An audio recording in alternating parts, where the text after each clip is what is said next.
Parlons à présent des trois modes d'application des huiles essentielles. Le premier mode d'application est le mode aromatique. L'utilisation aromatique a deux grands objectifs. Un, purifier l'air autour de vous ou à l'intérieur de vous. Et deux, créer une atmosphère spécifique. Grâce à l'olfaction, c'est-à-dire au sens de l'odorat, les molécules d'huile passent directement dans le cerveau au niveau du système limbique en seulement 30 secondes. Le système limbique est le centre de gestion de vos émotions. Comprenez que respirer une huile a la capacité de venir modifier vos émotions. Pour créer une expérience aromatique avec une huile essentielle, j'aime l'inspirer directement de la bouteille, inhaler son odeur à partir de mes paumes des mains, ou bien vaporiser dans l'air à l'aide d'un diffuseur ou d'un spray, ou encore porter l'huile comme un parfum. Mon plus gros investissement a sûrement été l'achat de plusieurs diffuseurs afin d'en avoir un positionné dans les différentes pièces de ma maison, de sorte que je peux diffuser des huiles en fonction de mes besoins et de ceux de ma famille. Par exemple, j'ai un diffuseur au niveau de la cuisine et chaque matin, je diffuse un mélange de 3 gouttes de menthe poivrée et de 3 gouttes d'orange sauvage. Cette combinaison nous permet d'amener un, une énergie et deux, de la bonne humeur. Je diffuse également dans ma chambre à coucher pour créer un environnement calme et frais, mais aussi dans mon entrée ou encore mes toilettes. Vous pouvez aussi vous servir des huiles essentielles de manière topique. Il s'agit d'appliquer des huiles directement sur la peau.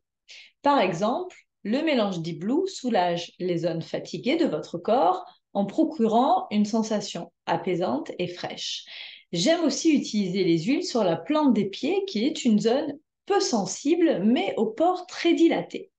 Les huiles seront réparties dans tout votre corps en 20 minutes.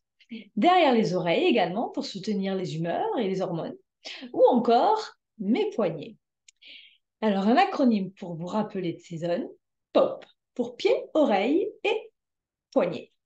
De manière générale, diluez les huiles avec de l'huile de coco fractionnée avant chaque application.